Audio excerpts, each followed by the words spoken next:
na linha com o Lésio Silva, que é presidente da Associação Pro Campus Elíseos Melhor.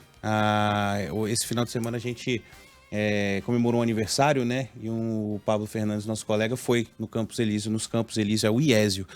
Foi nos Campos Elíseos e falou pra gente, ficou bastante assustado, porque fazia muito tempo que ele não passava por lá de noite. E, de fato, a impressão que ele teve é de que a área está abandonada. Queria perguntar para o Iésio, já dando um bom dia, Iésio, se é isso mesmo, né? Bom dia. Imagino que as demandas sejam grandes aí para a associação atender em relação a esses assuntos, né? E como é que você recebeu essa notícia aí de uma tentativa da prefeitura e as reiteradas tentativas da prefeitura, né, de acabar com as cracolândias na região? Bom dia a todos. Bom dia. Olha, a gente vê as iniciativas da Prefeitura, do Estado, existe uma boa intenção. O prefeito, a gente mantém reunião constante, existe um trabalho imenso de resolver essa questão que não é fácil, sabe? Não é fácil. Todas as atividades da Prefeitura, ou seja, do Estado, da própria polícia, são interrompidas por leis, por ações do Ministério Público, direitos humanos, porque quando a polícia vai no local para prender o traficante ou recolher uma droga, o usuário ele é usado como escudo para o traficante. Para a polícia chegar ao traficante, tem que passar por aquela barreira que eles criam. E quando isso acontece, aí a polícia está sendo truculenta. Não é fácil lidar com isso. Sobre o ponto de escolher um local para colocá-los, eu acho válido. Todas as grandes cidades do mundo que existe Cracolândia, isso foi feito. Em locais com menos degradação, com menos prejuízo para o comércio, com menos prejuízo para moradores. Eu tive agora um mês em Boston, lá tem uma Cracolândia. Eles definiram um local onde eles ficam lá, não prejudica o comércio, não prejudica moradores. Porque acabar com a Cracolândia hoje não é fácil isso. A legislação pede que acabe com isso. Então, eu acho que o legislativo deveria trabalhar isso. A internação compulsória já passou da hora. Eu que convivo com dependentes químicos o tempo todo na rua, eu sei que não tem mais... A gente vai tentar restabelecer a conexão, porque está picotando muito, né? Está falhando muito. Acho que dá para a gente compreender uma parte aí do raciocínio do Iésio, mas a gente vai tentar restabelecer para uma conexão um pouco mais limpa para a gente compreender. Ele estava falando aqui sobre exemplos internacionais, que essa medida foi adotada em outros lugares, como Boston, por exemplo, ele acabou de falar que esteve lá, e essa foi uma das iniciativas adotadas. A gente está querendo, acima de tudo, entender, compreender se houve mudança de estratégia, se esse é um outro momento e agora a prefeitura entende que é possível aglomerar num espaço único. Agora, segundo a prefeitura, é um número menor de usuários de drogas e concentrados. Eles poderiam fazer essa abordagem, eles poderiam fazer o consumo livre de drogas neste espaço e aí fazer um tratamento direcionado médico ali, naquele ponto. Qual que é exatamente a estratégia? A gente está tentando entender, tá, ao mesmo tempo tentando restabelecer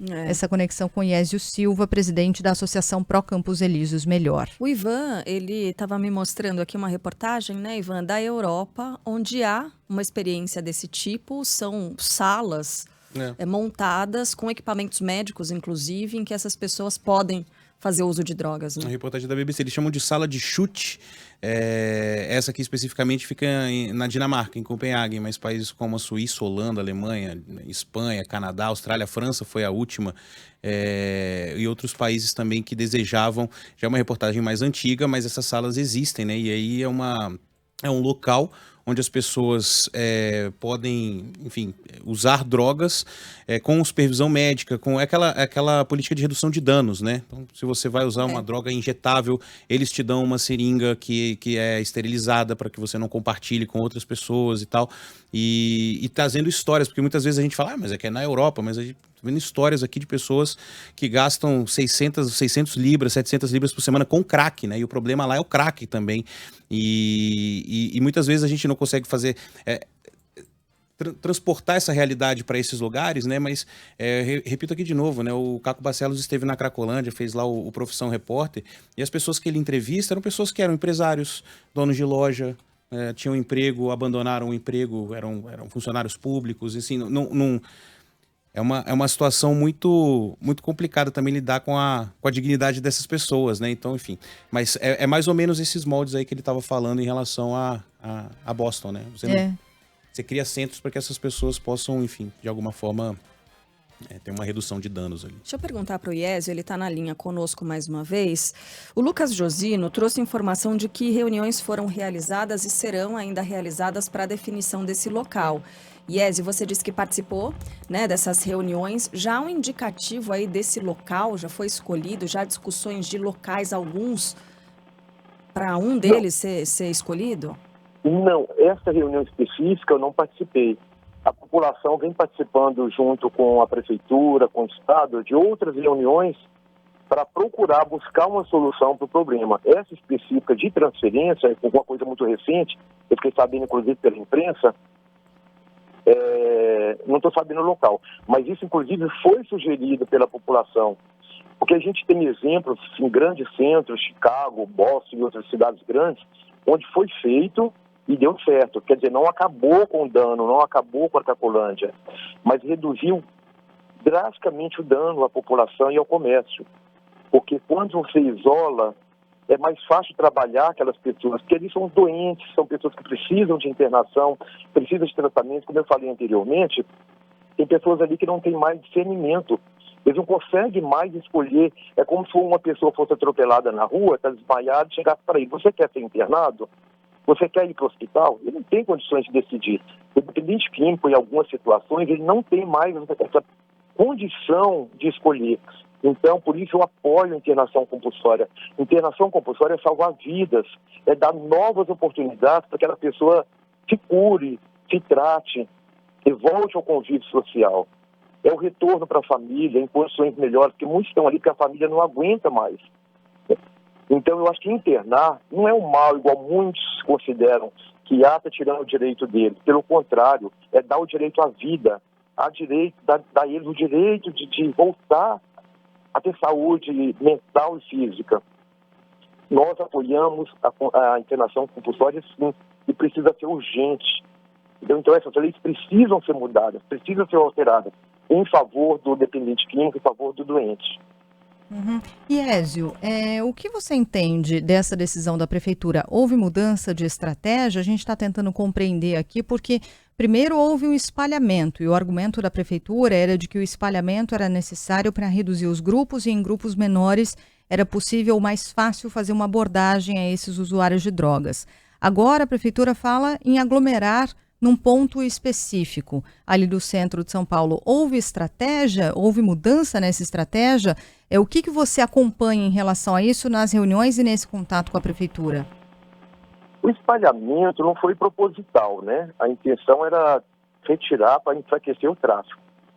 Porque quando você tira a concentração, o traficante é obrigado a se locomover mais de um local para o outro. A droga circula mais abertamente, a polícia tem acesso. Como está hoje fechado, dificulta. A polícia não pode entrar porque os dependentes químicos criam a barreira de proteção ao traficante. Com isso, há confronto, eles quebram tudo e o traficante sai como o herói da situação. Então, a situação não era espalhar, mas sim enfraquecer o tráfico. Pelo que eu vi, não deu certo, porque acabaram se concentrando de novo, voltaram para um ponto, e eles se aglomeram e a polícia não tem o que fazer, a prefeitura nem o Estado. Né? E não funcionou, pelo que a gente vê, né? Então, essa estratégia nova de colocar num local onde o dano é menor para a cidade, para a população, para quem circula, eu acho válido. Até que se crie uma estratégia melhor, até que se aprove essa internação e que faça um trabalho definitivo. Eu não acredito que lugar nenhum no mundo, a ser Nova York, né? Que usa aquela lei de cadeia hospital, não tem terceira opção, lá funcionou. Aqui não tem jeito que a legislação aqui não permite. E tem outros locais que aglomeraram no local e até o Estado fornece a droga. Aqui também não pode, porque a legislação não permite. Seria crime, né? Então, o legislativo tem que trabalhar isso. Porque o executivo, a polícia, não tem limites legais. Iésio, então, o nosso repórter Lucas Josino, ele trouxe informações, denúncias de corrupção, inclusive formação de uma espécie de milícia, né, por agentes públicos, infelizmente, em áreas da Cracolândia e talvez isso dificultaria a solução desse problema, né? Porque é de interesse de algumas pessoas. Tem morador de algumas áreas do centro de São Paulo que dizem: as ruas aqui têm donos. Esse tipo de denúncia chegou a você também? Porque algumas foram encaminhadas, inclusive, para o Ministério Público, para a própria Polícia Militar, além da Prefeitura, né? Falando em Guarda Civil Municipal, aliás, metropolitana. Esse tipo de denúncia chegou a você também? Eu não acredito que haja só por pequenos de rua, não. Eu acredito que até, lógico que eu não estou acusando ninguém, porque eu não posso provar nada, né? Mas pelo que a gente percebe, isso vem de altos e altos escalões. A Cracolândia fornece dinheiro para muita gente. É muita ONG que vive da Cracolândia, muita ONG que vive de morador em situação de rua. Eu imagino se acabar a Cracolândia hoje e acabar morador de rua, a maioria das ONGs vão fechar as portas. Porque elas vivem disso, é o sustento delas. Não estou acusando ninguém, isso é bem claro. Mas estou falando que muitos setores vivem da Cracolândia. São milhões e milhões de reais por ano. Me falaram em torno de 200 milhões por ano que circula dentro da Cracolândia. E porque tanto entrave, tudo que tenta fazer para acabar com a Cracolândia tem um entrave. Tudo tem algum órgão que vai lá e bloqueia. Isso deixa a população, poxa, por quê? Qual o interesse em impedir o término acabar com a Cracolândia? É muito complicado para a gente, população, entender. E você é morador dessa área, né, Iésio? Sou morador de Campos Elíseos, acompanho a Cracolândia há 20 anos. Sério? 20 anos já vivendo nessa região, percebeu todas as mudanças? Sempre entrave. Já chegou perto dessa situação de hoje, a Cracolândia, em momentos anteriores, Iésio? Não, já foi pior. Foi pior? Hoje é um paraíso em vista do que era antes. Quando era Nadino Bueno, nem polícia podia passar perto. Eles tinham fuzil, eles atiravam lá de dentro na polícia com fuzil. Nadino Bueno, ali. Nadino Bueno, que era cercado, ninguém passava na região. Quando teve estourou na Cracolândia para tirar o traficante, foi preso um sniper do Exército, que é né, do Exército, foi preso com vários fuzil, várias armas, era pesadíssimo lá dentro. Então hoje pelo menos a gente não tem casos de armas de fogo, essas coisas lá dentro. Hoje são pequenos traficantes que são colocados lá dentro para gerar menos prejuízo para o tráfico. Antigamente não, antigamente era pesado. O Iésio é presidente da Associação Pró Campos Elíseos Melhor e vive nessa região. Representa moradores e comerciantes. Certo. Eu imagino que quem viva nessa região já tem a identificação de alguns dos usuários, dependentes, e também saiba quem são os traficantes, não? Não, os dependentes só de olhar sabem, a gente sabe, certo? Eles estão todos os dias. O traficante, ele não sai lá de dentro, ele não circula igual os dependentes. Ele é camuflado ali. Quando o fluxo fecha, os dependentes ficam em volta, aí ele monta as banquinhas. Mas nunca o grande vai estar ali. Ele coloca os pequenos aviãozinhos porque depois ele chega na audiência de custódia, passa como dependente, coisa e tal, a gente bota na rua. A polícia enxuga gelo, prende hoje, juiz solta amanhã. Dificilmente alguém fica preso. É difícil mesmo. É difícil. A polícia, eu teria desanimado já. Que a polícia leva pedrada, leva pau na cabeça, leva tudo. E pega o bandido, chega lá, primeira pergunta: como você foi tratado na sua prisão? Você foi bem tratado? Só falta pedir para entregar uma flor para o bandido. Na hora da prisão. Chega lá, o juiz solta. A gente cansa de ver isso diariamente. Audiência de custódia, solta bandido. É difícil. Iésio, obrigada pela sua entrevista aqui, por conversar com a gente. O Iésio Silva, presidente da Associação Pró Campos Elíseos Melhor, é parte desse debate aqui que a gente tem e que a Prefeitura tem, né? Para que o legislativo funcione, tanto municipal quanto estadual. É um dos braços, né? Não, eu acho que é o principal. Porque o executivo depende das leis, depende do que eles determinam, né? Iésio, então tem que se cobrar para que funcione. É isso aí. Obrigada, viu, pela entrevista. Um abraço. Atenção. Obrigado. Até uma próxima. Bom dia. Bom dia.